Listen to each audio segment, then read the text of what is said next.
The Joseph 4222 GegenPress tactic is created by, well, JosephVY. The site that I got this from, he played with Besiktas and got a full 100% win percentage for them. 34 played, 34 wins, 0 draws, 0 losses. Did a fantastic job with Besiktas. We're going to see how it does with our three teams of Liverpool, Aston Villa, and Ipswich Town. And we are going to take a look right after this.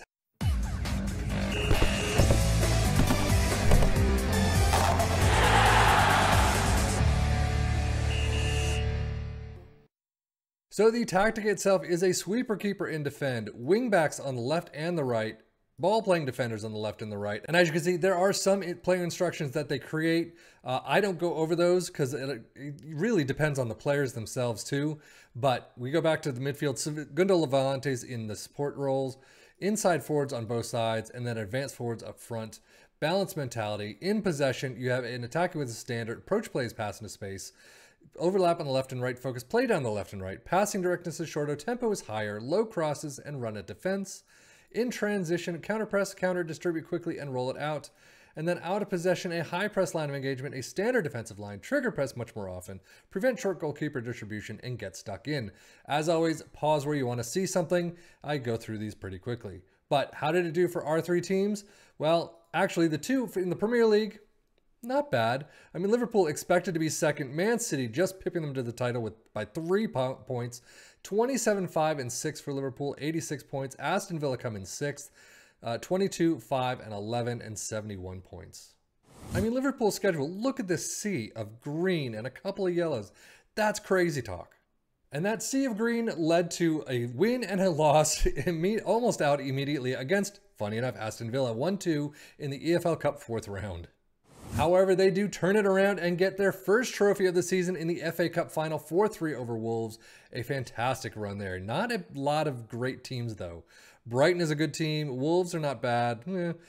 Birmingham, Plymouth, Charlton, though. Manchester United, though, twice. 1 win, 1 draw, so overall, not a bad run. Trophy number 2 comes in the Europa League when they beat FC Copenhagen 5-1 in the Europa League final. Absolutely insanity right there. Smashing the likes of Atalanta, Ajax, RB Leipzig.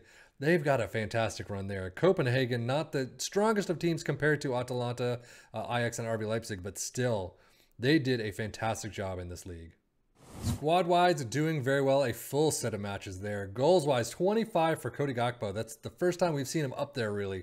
Mohamed Salah, though, 20. 19 for Nunez, usually up there. Assists-wise, I guess really spread out. 11 for Salah. Diaz with 10, as does Jota.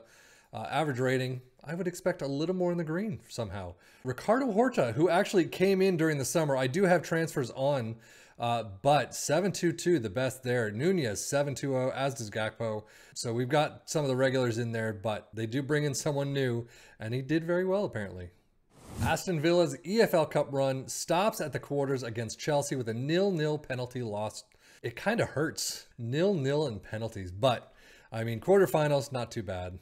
FA Cup beating Leeds in the 3rd round, drawing Birmingham in the 4th, and then on the replay, they lose 1-2 out pretty quickly. However, we do have yet another final and another trophy win for Aston Villa. Fiorentina, 4-0 victory. They did very well. I mean, beating the likes of Frankfurt and Freiburg, a really German Europa League conference final. But they do come away with a trophy. That's pretty big.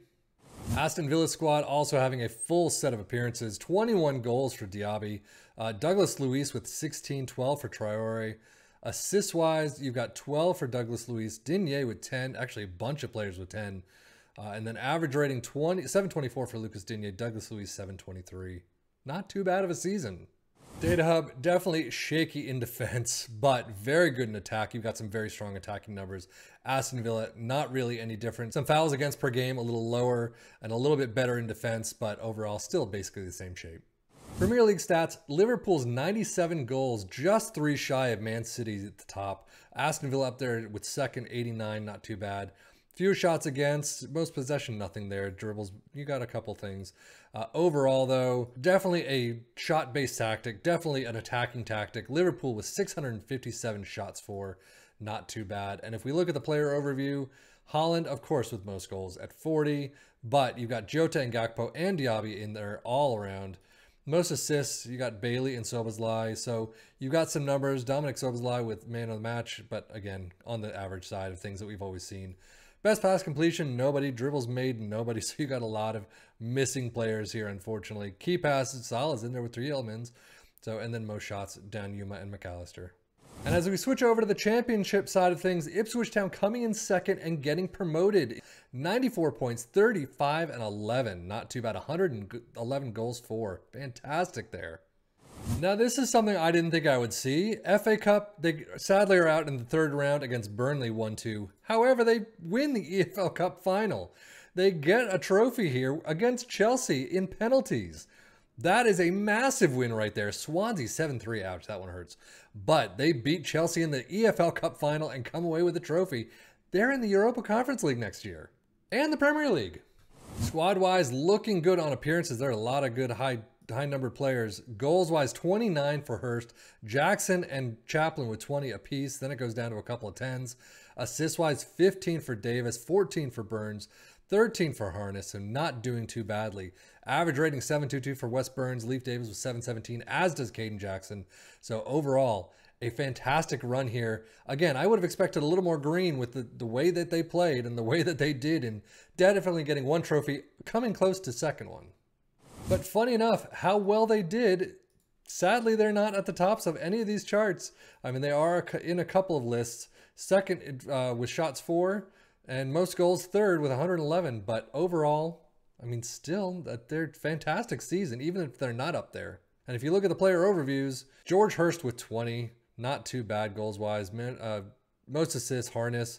So again, they're in some of these lists. Unfortunately, not everyone. Most tackles won, there you go, Brandon Williams. Most key passes, Leaf Davis. And most shots, you've got George Hurst. Overall, I won't say this tactic did an amazing job. However, it got a bunch of trophies for all 3 teams, including Ipswich Town, winning the EFL Cup over a Premier League team. Even if, I mean, Chelsea came in 5th place, so that's a pretty big achievement. So something to take a look at, maybe something to build off of. And again, this is a flat sim. If you took control of things, you could probably do a lot better.